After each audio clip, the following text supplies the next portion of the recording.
there, chatters. I'm Nat. And I'm Kat, and welcome to the Crime Chat. I am your forensic femme fatale. Natalie is your true crime addict connoisseur. We're just two normal girls who obsess about dark crimes, evil minds, and occasionally the unknown. Here's your disclaimer, chatters. The following Crime Chat contains adult content and descriptions of violence scenarios today. Your listener discretion is advised. You have been warned, and before we get into this Crime Chat, Kat, what have you done? You know, still recovering, so Yes. trying to, not be so stagnant. I'm trying to get up and move around and, and once physical therapy gets going, I'll be able to get more limber. But we've kind of we've been binge watching Brooklyn Nine-Nine. Mm-hmm. Have you ever watched that? I don't think so, no. Mm-mm. It's adorable. It's a comedy. It's got Andy Samberg, I think, is the lead character's name. It's got Terry Crews in it. I have seen it. Yeah, it's really kooky. It's funny. Mm-hmm. It is a laugh out loud. You will make you laugh out loud kind of thing. Friday the 16th, 00:30, as soon as Extraction 2 came out, we watched it. With Chris Hemsworth. Is it good? Yes. It's one long action sequence. It's phenomenal. Okay. I love him. And Idris Elba's in it. Who? Idris Elba? Who's that? Guess. Who is it? Who's that? Yeah. Oh, gosh. He's been in so many movies. He was the gatekeeper in Thor. He was in Suicide Squad. He was in... there's so many movies, I can't think of them all. The one with Kate Winslet when the airplane crashed. He's a hot man. Yes, I know exactly who you're talking about. The minute you said gatekeeper in Thor, I'm like, oh, that dude, okay. Well, I guess I started off with a good one then, where you're like, bing! He can be my gatekeeper anytime. But it was funny because we were watching it and I'm thinking to myself, okay, Chris Hemsworth, Idris Elba, interacting together in a movie. And I'm like, I'm thinking to myself, have they ever played in a movie together? But then I was like, Thor. Yeah, they've played in, obviously he was I can't remember the gatekeeper character name, but he had the whole wardrobe and everything like that. But yeah, it was a phenomenal movie. It was really, really good. And there is already going to be a Extraction 3, so. Is there really? Mm-hmm. I have to watch that. Okay, I haven't seen the first one. Oh, you have to watch the first one. Watch the first one first. Mm-hmm. Watch them both. Actually, when I was looking on Netflix today, Extraction 2 is the number 1 movie, and Extraction is the number 3 movie, because people are going back and watching the first one again. I gotta check that out. Really good. And then there is a series that I watched on Max, because it's HBO Max, right? It's called Love and Death. Right. And the lead character is, Olsen. Is it Wanda? Yes. The pretty one? Yes. She's the hot Olsen. She's not the twins. She's the older sister. Is she really? Yeah. She's English. The whole time I thought she was the older sister of the Olsen twins. Am I wrong? Yeah, she's English. Elizabeth Olsen. She's not related to the Olsen twins? No, I don't. I mean... She kind of looks like them. Okay, hold on. Yeah, we gotta Google this. This would be... Okay. Elizabeth Olsen wasn't sure she wanted to be known as Mary Kay and Ashley Olsen's younger sister. Oh, younger, not younger. Older. Okay. She's related. I knew she was related. Oh my god, you were so right. I am so wrong. She has an English accent. I've seen her on interviews and stuff. She's a good actress.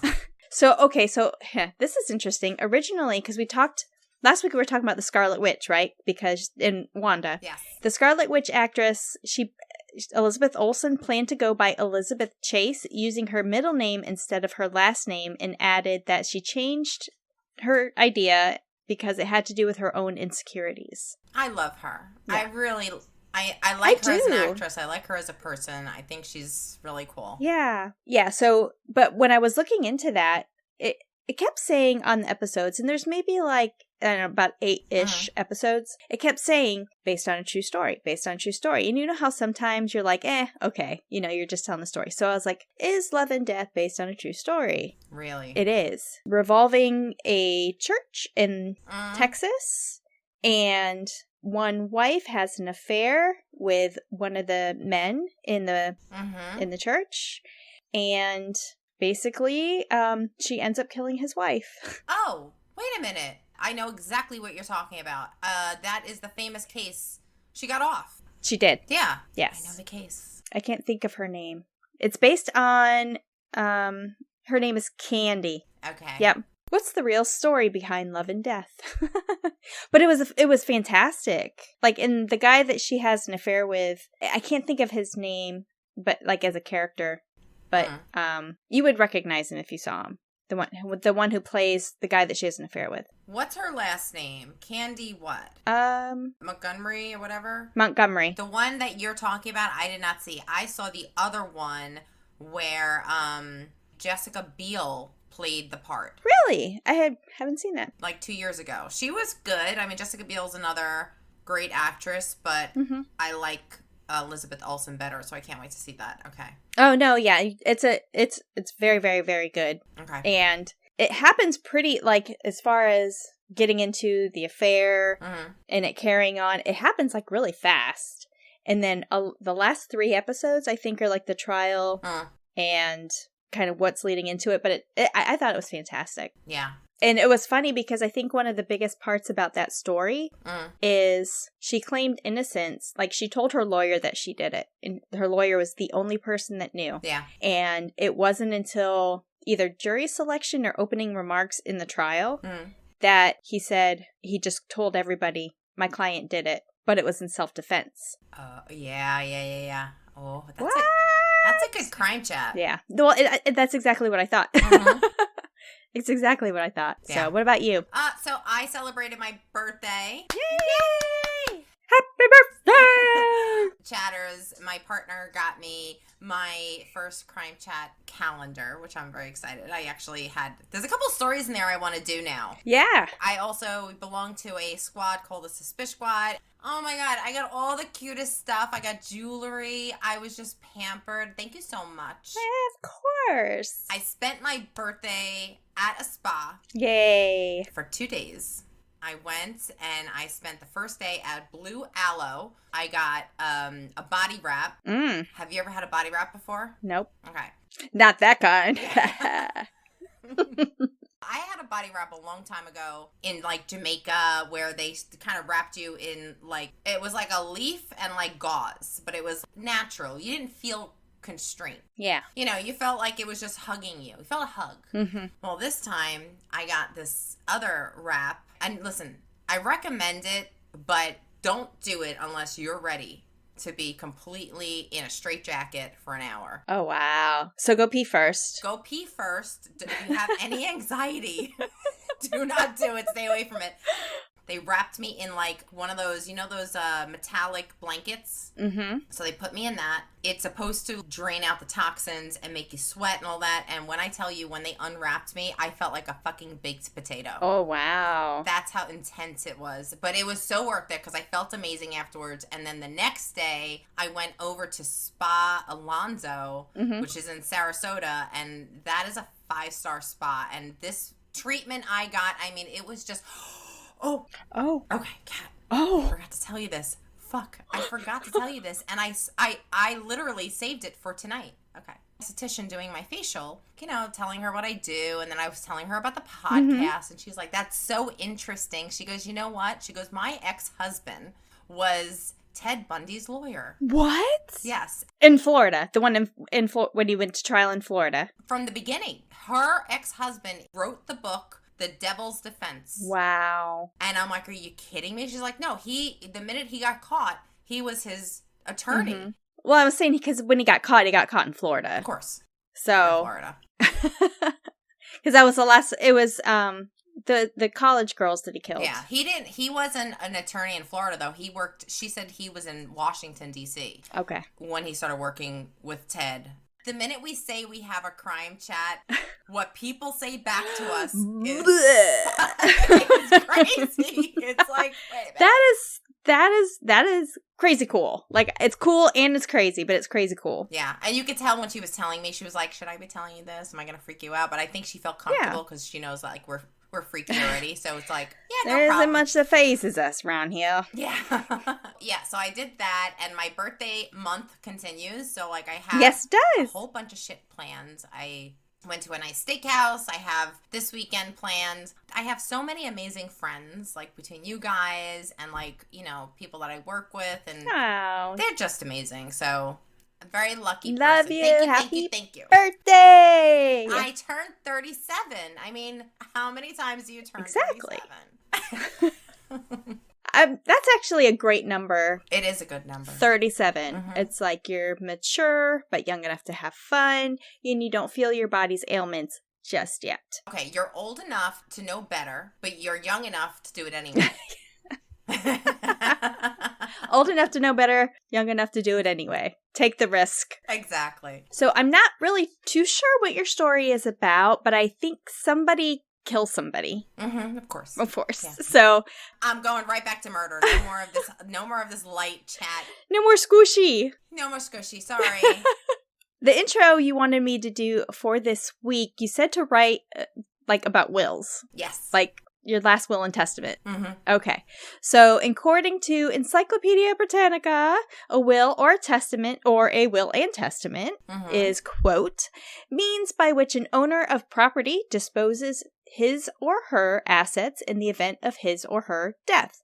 There is only an oral will called a non-cupative will, valid only in certain jurisdictions, or otherwise often upheld if it is to be considered a deathbed request, end quote. A will is valid if it meets formalities of the law, which usually, but not always, requires that it be witnessed. The advantage of having a will drawn out by an attorney arises from his knowledge of what the law requires. So it's just the benefit of having somebody who knows how your possessions are going to be distributed by law can kind of help you determine what you're going to do with it. Right. A holograph will, for example, which is usually unwitnessed, is an instrument wholly written in the handwriting of the signer, and it may be accepted as legally binding upon the law to carry out its disposition. Right. Barring the findings of anything that could render it invalid. It's like, it kind of is like a deathbed testimony. Like, that's what I'm going to do. I'm going to do like one of those creepy VHS recordings and be like, play this, and just like pop up and be like, listen. That was in that slasher, Flesh and Blood. Oh, really? Because like the patriarch dies, and he's a billionaire, and he has to, all his children and grandchildren are there, and they have to fight to the death, but they have to follow his rules. And the video, he keeps popping back up in this video. A will may be considered invalid if, among other circumstances, the testator was mentally incapable of disposing of his or her property, if the will is imposed as unreasonable or cruel and demands a condition of the inheritance. Like, you will get my full inheritance if this. And that's what, going back to the Flesh and Blood, the slasher TV series, like, you had to play these games, only one person can win. Right. But the games are drawn out to be deadly. I have to watch this. Yeah. Yeah, so there is death and greed involved because the greedy family members want his money. So, do we need, do you have a will? Yes. You do? Yeah. Mm-hmm. I have one that's like, it really doesn't matter how old it is, but it's a little outdated. It's like 2 houses ago. Right. It also may be considered invalid if the testator is, I keep wanting like. The testicles. The testicles. It also may be considered invalid if the testator did not have a clear title to the bequeathed assets. Business partners often draw up what's called mutual wills involving the transfer of business upon the death of one of the partners. Do we need a mutual will? You're getting all the murder. So I found an article from the UK's The Guardian newspaper, and it listed some of the strangest wills of all time. Ooh, okay. Some of them are crazy. So I'm going to list 8 of them. There was a whole list of them. I just pulled out 8. So the first one is called Daily Rose. Comedian Jack Benny left a touching yet unusual request at his will that his wife Mary Livingstone receive a long-stemmed rose every day for the rest of her life. That was part of his will. That's sweet. That is, but is that in lieu of his inheritance? Like, that's how it's spent? No. Okay. No, it was just written in his will that she is sweet. will get a rose every day for the rest of her life. Jack Benny. Oh, that's beautiful. Okay. Number 2, a donation to clear national debt. Oh. In 1928, a public-spirited donor made a £500,000 bequest to Britain's government and was very specific about how the money should be spent. It should only be passed on if it's enough to clear the entire national debt. So, like, you can only use it if it's going to clear the debt totally. Right. Unfortunately, Britain's national debt is £1.5 trillion. Yeah. Even today, the donation would only be worth about £350 million, so they can't touch the money. It's just sitting there. Wow. Number 3, a boozy weekend. 67-year-old Roger Brown lost his life to prostate cancer in 2013, leaving behind a secret bequest of £3,500 to 7 of his closest friends, and that they spend it on a boozy weekend in any European city. One of the friends of Roger put out a public statement apologizing to Roger's family for taking some of the inheritance, saying, quote, "We spent most of it on beer and the rest we wasted," end quote. Oh my God. Wow. Okay. Number 4, the second best bed. William Shakespeare, upon his death, gifted his wife a bed that he called his second best bed, while the remaining of his estate went to his daughter, Susanna. One barrister commented, quote, "Anne could almost certainly claim under inheritance the provision of Family Independence Act of 1975 that Williams will fail to make a reasonable financial provision for her and ask that a court award her more," end quote. So in today's standards, she could have gone back, but I was like, I had no idea. William Shakespeare gave his wife a bed when he died. Number 5, $12 million to a dog. Yeah. I can see us doing that, but I don't have $12 million, so.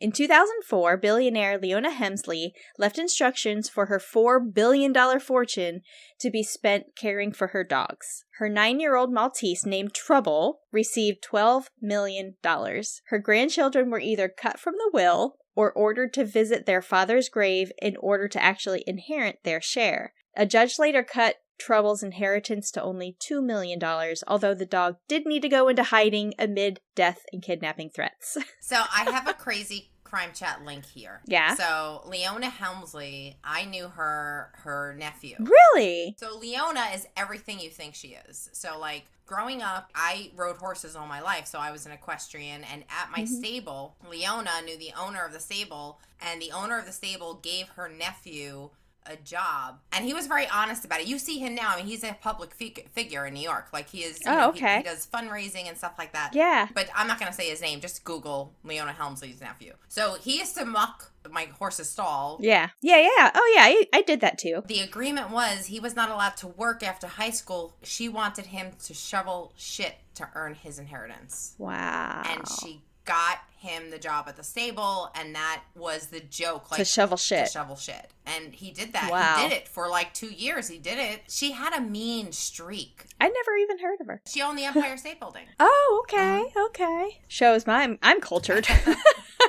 She was besties with Martha Stewart. Oh, yeah. Martha, darling. Okay, so number 6, flowers in Sidmouth. When a self-made millionaire, Keith Owen, was given a few weeks to live after being diagnosed with cancer, he decided to donate his entire £2.3 million fortune to his favorite holiday spot, Sidmouth in Devon. The will stipulated some of the money would be spent on £1 million would be spent on flowering bulbs to keep the coastal town awash with color, like to keep it vibrant. Like, here's £1 million to help it keep it vibrant and looking pretty. Mm-hmm. And it specifies that the capital should not be touched, but the interest, which would be about £125,000 a year, would be spent maintaining the town and 2 nearby villages. As of the date of the article, which was 2015, the town had not yet planted any of the bulbs, saying that it would take a few more years.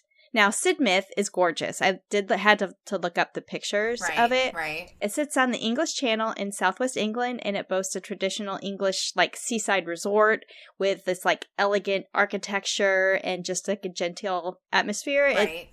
It's gorgeous. I'd go there. It sounds nice. So, yeah. It did have flowers in some of the pictures, but I don't know if it actually, as of 2015, I mean, that's 6 years ago. Right. So, well, no, 8 years ago. I can math. Number 7, a new husband.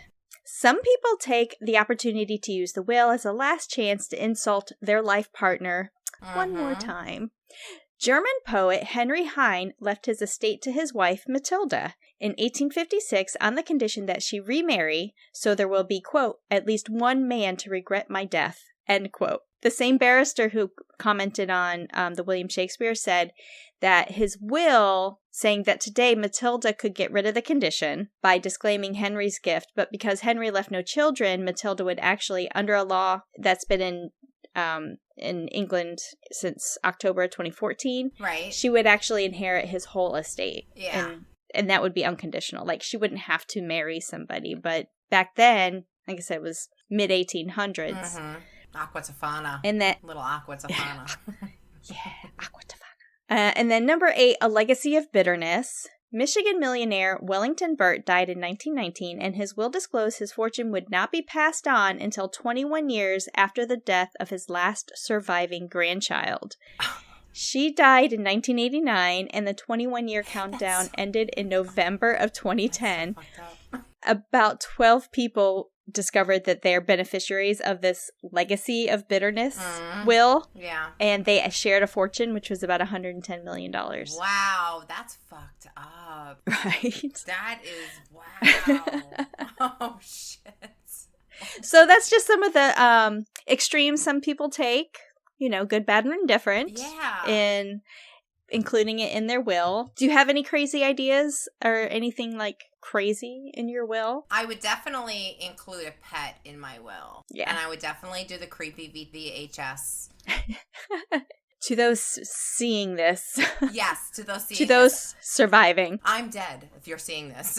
I don't know. What about you?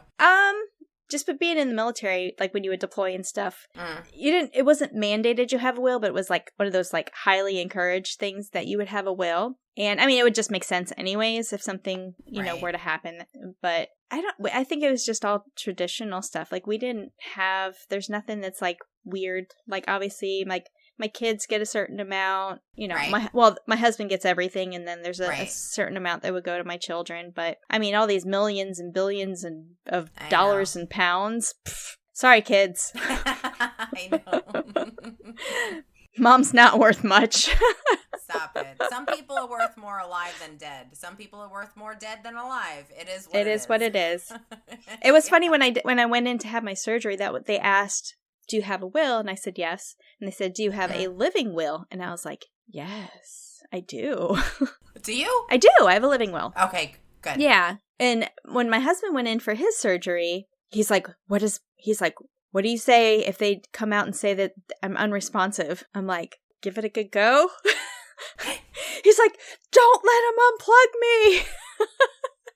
I was like, I don't know. I had that conversation one time with my ex, just joking around with his friends and about a DNR resuscitate. Yeah. The friend looked at me and said, well, what would you do? And he chimes back with like, if I get a splinter, she would be like, he didn't want to live that way. Put him down. Put him down. Put him down. Oh, my husband was like, and what do I do with the DNR? And I was like, give it, I don't want you to live that way. He's like, resuscitate. I'm like, okay. Of course. Yeah. Okay, so thank you for that intro. That was good. Oh my God. There's a lot of juicy things you can do with the will. Crazy. Today's case is actually a current case that's going on. Ooh. It's in the news. Ooh. And it's like really current, like really super current, like within the last 6 months. Yeah. It is the case of Eric Richins. Have you ever heard of it? No. But maybe. Yeah. Like once you get into it, the name doesn't ring a bell. Not like the bell on our subscriptions. Gotta ring that bell. So today's crime chat is loaded with information you know or some details you don't. I will be updating the chatters while this case unfolds. So if anything else happens, I'll make sure to add it, in the beginning of the crime chat if there's any updates. Oh, yeah. Everything I'm going to go over is basically in the public, so you can do your own research and let us know your opinion on what you think happens, but everything is basically alleged. Until conviction. Right. Let's get into who Eric Richins is before we get into the crime, okay? Eric Eugene Richins was born May 13th, 1982 in Bountiful, Utah. It's beautiful, Utah. It's so beautiful. It's so beautiful. He was the oldest of 3 children. He had 2 sisters, Katie and Amy. As a child, Eric spent a lot of time with his dad. Family would say that he was caring and friendly as a kid. And for more than 100 years, the Richins family owns this massive cattle ranch and farm in Utah. Must have been a beautiful. It must have been a beautiful childhood. Beautiful. It must have been a beautiful childhood. Yeah. So the family is one of the oldest and largest in the area, and the heritage comes with a sizable bank account. Of course, yes. Eric learned how to manage the ranch, take care of the horses and cows. He spent his time mending fences and hauling hay. You know, like real good work that Leona Helmsley put her nephew through. Yes. People would say that the family was very close, and his 2 sisters loved and protected him growing up. Eric was naturally athletic. He liked basketball, baseball, and soccer, and he was known as a master hunter. So he sounds adorable. Everybody who knew him said he was the sweetest guy. He received a bachelor's degree at the University of Utah and then served like a 2-year term for a church mission in Mexico City. This is where he learned to speak fluent Spanish. So he was a smart cookie, and he also became an entrepreneur. Like, you know, he knew how to make money. He knew how to work hard. He started his own masonry business and called it CNC Stone Masonry, and he had a partner who was also a close friend, and his name was Cody Wright. Okay, so Cody and Eric. Eric got married to his first wife in 2005, and this woman, her name is Julie Jordanson. The marriage ended up not working out, and Eric and Julie got divorced. Unfortunately, his ex-wife passed away from a car accident in 2011. Oh, okay. At this point, Eric is like open for love. He's got a lot to offer, and he met a woman named Kouri. Kouri Darton was born April 20th, 1990. Not many details are coming out about her early life. What we do know is that she was raised by 2 parents. She was well educated, and she had a bachelorette in healthcare administration. Okay. She worked for a short time at the Park Street Hospital and then the Enhanced Patient Service Clinic, and then was like a trainee at the Park City Medical Center. Okay. Kouri and Eric met, and then they just had like this whirlwind love affair. It seems like they fell in love really, really quickly, and they were head over heels, and he proposed to her, and on June 15th, 2013, they tied the knot. Oh, wow. Almost, well, about 10 years ago. Yeah. Yeah. So Kouri got into real estate while they were dating, and I think with his lifestyle, she felt more confident with doing things. Oh, you know what? I can make an investment, and she started flipping houses. Okay. And he was also like a contributor. Like he would be her investor. Yeah. You know? Did he work on any of the houses at all? He did. Yeah. I think in Kouri's mind, like she was planning to have like this power couple, Gaines. What's her name? Yeah. Oh, Joanna Gaines. Joanna Gaines. I think she wanted to be something like that. His company was booming at this point. He was doing really well. Everything seemed to be great. But allegedly at the wedding, Eric's family presented Kouri a prenup. Now, it is a bit confusing to me because remember, this is an open investigation. Yeah. Okay? Yeah. Now, I am familiar with prenups in other states, but I had to like research Utah a little bit because it's different for every state.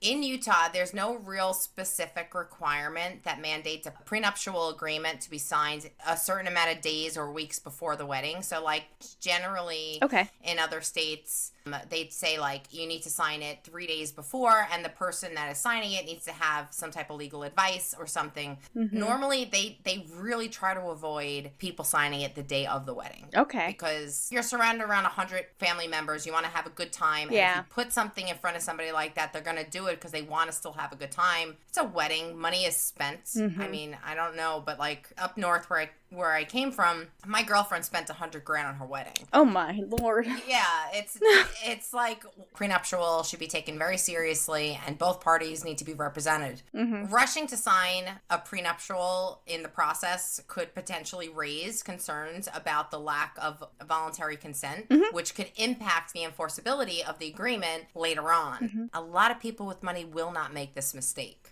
Now, the alleged signing of it the same day as the wedding, which was June 15th, 2013, can be a problem for the court. So, but then again, I can't see the family making that type of mistake either. And we're finding this stuff out as we go along. Okay. I don't know the finance history of the family, but I'm assuming they weren't struggling. The way that the prenup was worded was that whatever the two of them had before the marriage and during the marriage, that they were, if they were to divorce, that they would both take what they earned. Okay. Which is fair. Yeah. It's fine. Yeah. Kouri and Eric were married for 9 years and had 3 sons, Carter, Ashton, and Weston, who are 9, 7, and 5 years old. He loved his 3 boys. He enjoyed traveling with them. They went on family vacations. He took them to work. Yeah. He would take them to the cattle ranch. He would hang out with his parents and his family. It was just a real perfect setup to raise a kid. Yeah. But on March 4th, 2022, Eric was found deceased at the foot of his bed. Kouri said that Eric was relaxing in the bedroom, and she made him a drink called a Moscow Mule. Have you ever had one of those? Oh, they're delicious. They're awesome.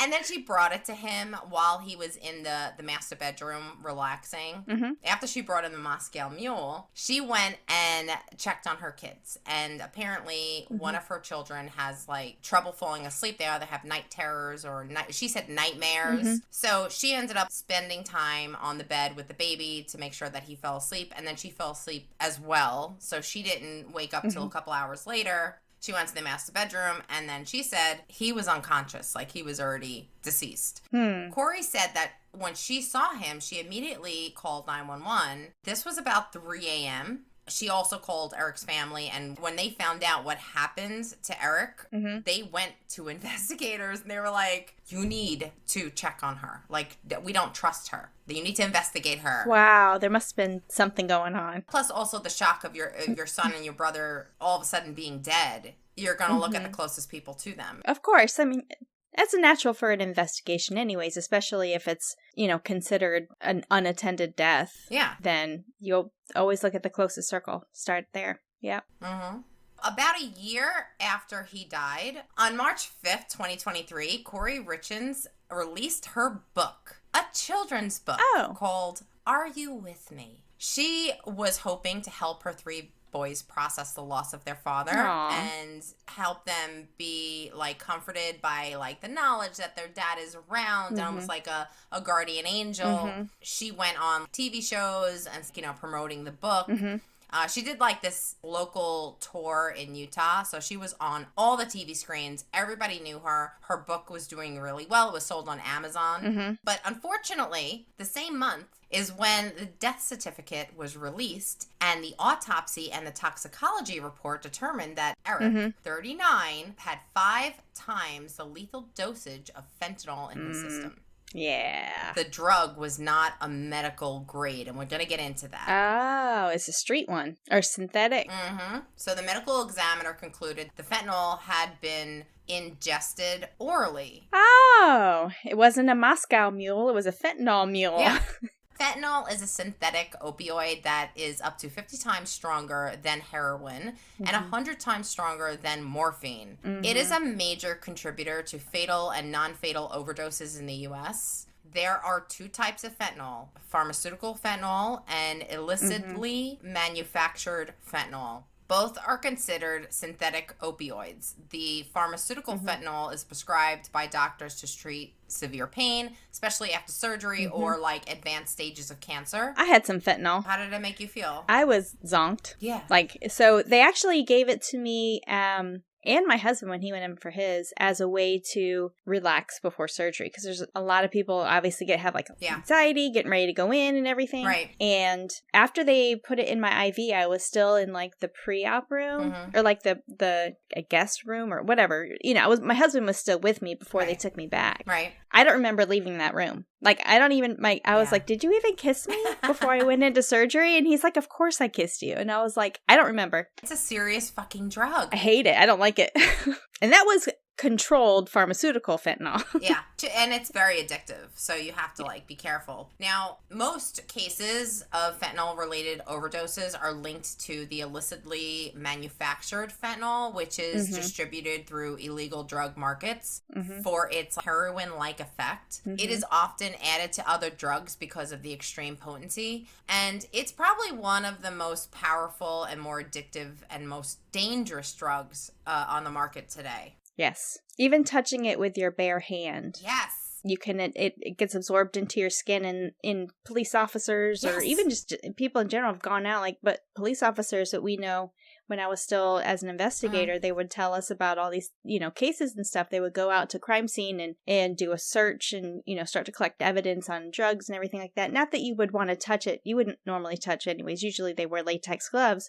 But incidentally, if you were to touch it, in your hand and it would be absorbed into your skin, so many people have died just by touching it and not even ingesting it or, taking it orally. Scary stuff. Very. So illicitly manufactured fentanyl, which is also IMF, is available on the drug market in different forms, which includes liquid and powder. Over 150 people die every day from overdoses related to synthetic opioids like fentanyl. So far in the investigation, police asked her about her phone.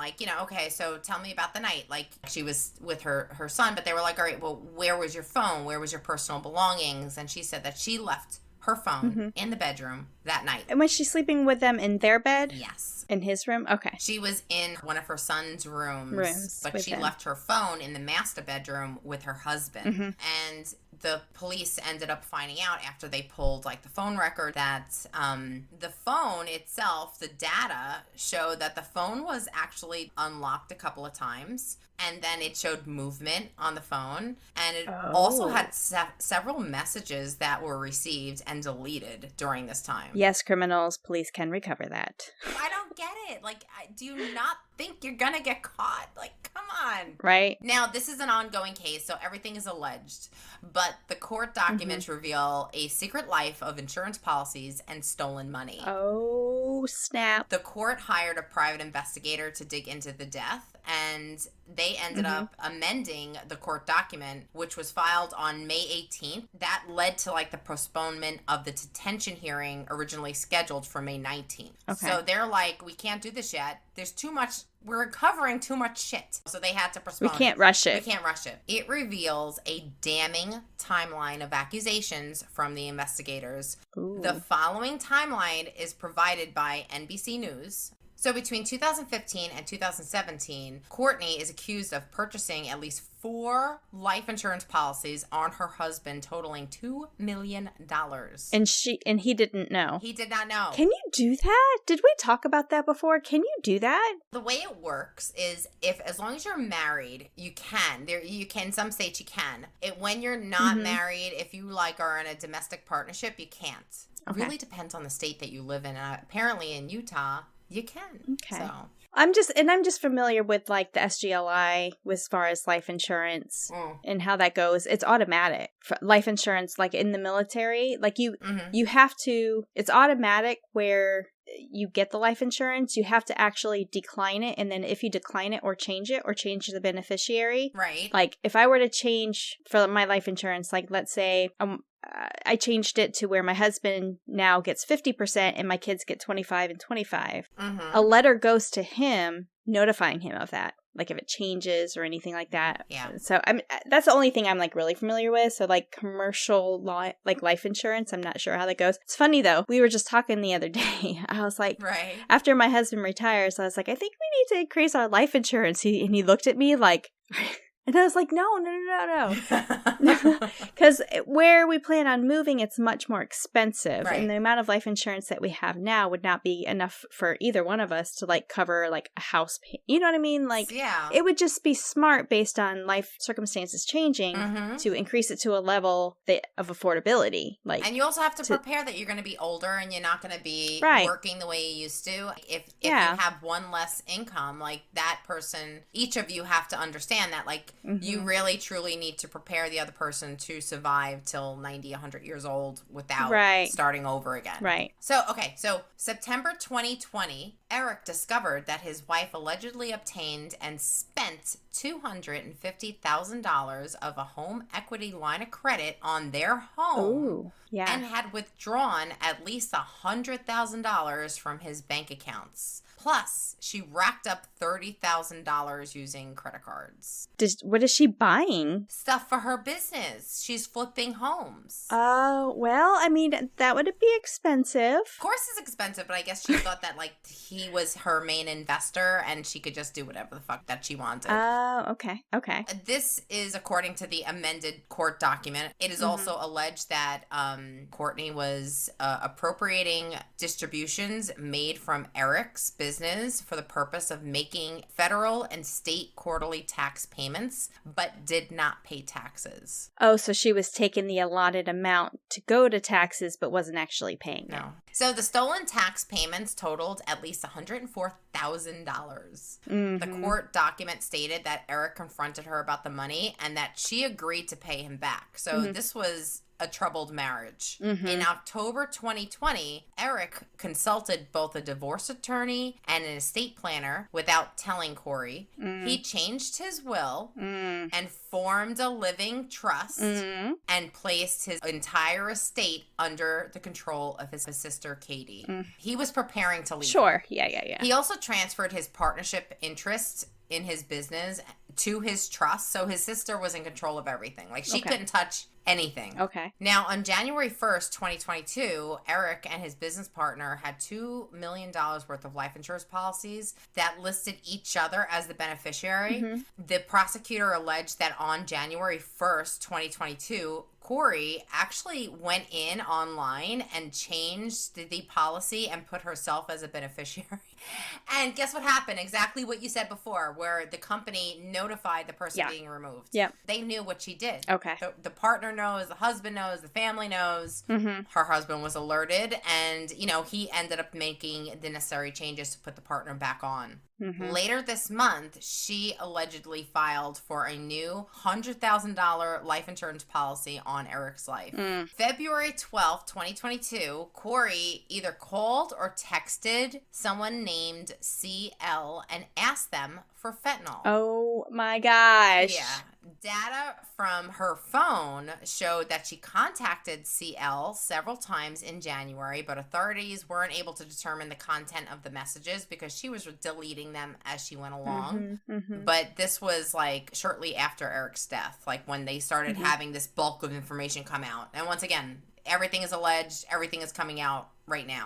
CL told authorities that she obtained the fentanyl pills and gave them on February 11th or February 12th. She's like not sure, but you know what? Okay. She's a drug dealer. On February 14th, Valentine's Day, a meal turned into a nightmare when Eric broke out into hives and had trouble breathing after eating a sandwich his wife lovingly made for him. Prosecutors alleged in the document that Kouri made her husband a sandwich and placed it on the seat of the truck with a love note. She's sadistic. That's pretty sick. I don't know. Okay. The document stated that Eric believed he had been poisoned. Like, he knew. And then he told his sister and his friends that, I think my wife is trying to poison me. In late February 2022, Kouri allegedly contacted CL and said that the fentanyl pills were not strong enough. And she asked to procure something stronger. CL told authorities that Kouri asked him for some of that Michael Jackson stuff.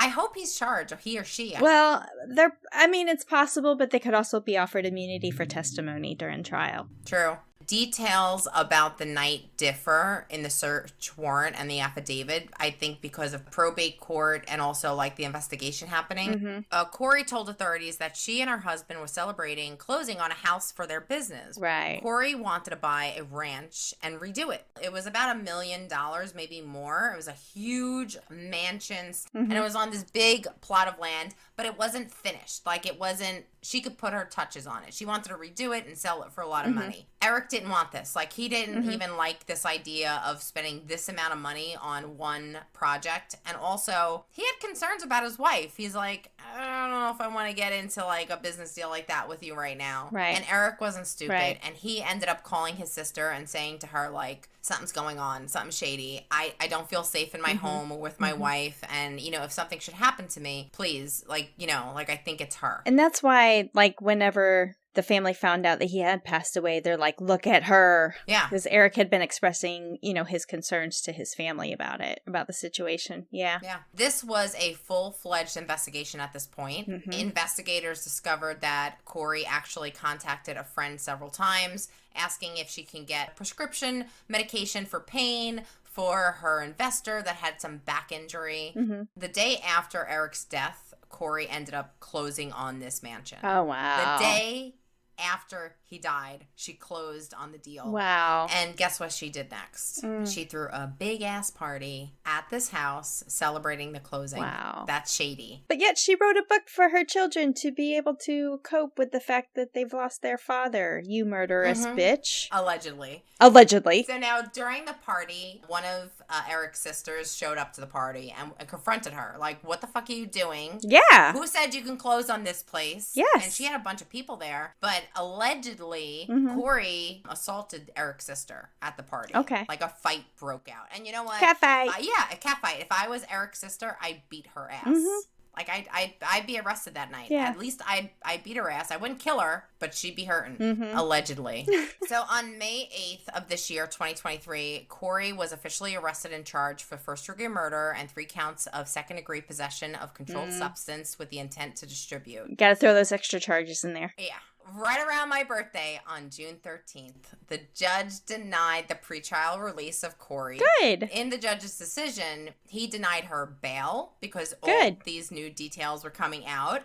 Smart move on the judge's part. Eric's sister, Amy, also made a victim impact statement at the hearing saying that Eric died under horrendous circumstances. I am tormented at the thought of what he endured. I play it out in my head. I go through the terrible sequence of events. I wonder when he realized he was in mortal danger. I wonder what Kouri may have said to him in his last moments. She continued saying, we have watched as Kouri had paraded around portraying herself as a grieving widow for about a year now. The court will reconvene on June 22nd, which is coming up. Yay! Yeah. To determine the preliminary hearing. So I am heartbroken for this family. I am heartbroken for the three young boys and this poor family. There's no winners here. Yeah. Just get a divorce, people. I know. Just get divorced. What do you think of Kouri? Do you think she's guilty? Yes. So you think... yeah. You want to think about it? Yeah. You want to think about it for No. Okay. No. Beyond a reasonable doubt. Guilty. I don't believe anybody else would have had the opportunity, motive, and ability to match the method of death in which he was killed. Yeah. The only thing I can see is if he did it himself, which is highly doubtful because that goes contrary to her conversations with this drug dealer, and that yes can be all circumstantial. The physical evidence, it would be hard to prove. A lot of it would be just the circumstantial evidence, and then relying on that testimony. I would say it would be worth giving immunity to the drug dealer to testify. Now, what if, just once again, playing devil's advocate, if it was a suicide and he asked her to get these drugs? What if she's just not coming clean about that, him asking her? Like, you know what? Like, just for, because anything can happen. And I could see that coming out in her defense, to be honest. He asked me to get it for him. We were in financial whatever. But you also have the family testifying that Eric is like, I think she tried to poison me. Yeah. This is what happened. I'm afraid she's made this, she's doing this, she's doing that. Right. Like, the fact that he spoke to people who are essentially speaking for him now that he's passed is crucial because, I mean, yeah, you can go on the stand and you get caught perjuring yourself. Obviously, that's the second thing. And I like to think the people who take the stand tell the truth, but I don't know. Yeah. Like, I could see it. Was it beyond a reasonable doubt? I don't know. There's definitely propensity of evidence, propensity of the circumstances where it's over that 50%. Yeah. Beyond a reasonable doubt, I mean, that's she's going to get judged by 12. So, and it would benefit her to pick a jury instead of judge alone in the trial as well. Yeah. I will fill you in while it unfolds. But yeah, I had to do this because I am following this case when the information comes out, and I'm like, you know what? We've never done we have done some real time cases, like you did one in Las Vegas. Yeah, that's the New Year's Eve crime one, and actually, I need to look and see what the outcome was. We'll do updates next time. We'll do updates. Yeah, we'll do updates on those cases. So that's my story. Guilty. Because we don't want to leave you hanging, chatters. For more information on this case, please check out After That Crime Chat. Yes, and don't forget to follow us, Crime Chat with Nat and Kat, on all your socials. Like, subscribe, and get those notification dings. Yep. Instagram, YouTube, Twitter, see what we got coming up. Yes, and remember, Crime Chat with Nat and Kat, when you become a chatter on our Patreon, you will have full access to bonus episodes, behind the scenes, bloopers, and free merch. Check out some merch in the works. Join our Patreon and become a chatter. VIP chatter. VIP. Get some goodies for it. And be sure to check out our next episode. We've got another Crime and Cosmetics coming up. Yay! I can't wait. Don't forget, we do skip the first Saturday of the month to get our stories ready, prepared for these dark minds, dark crimes, evil minds, and occasionally the unknown. So you don't want to miss it. Yes, we'll see you next time, chatters. Bye!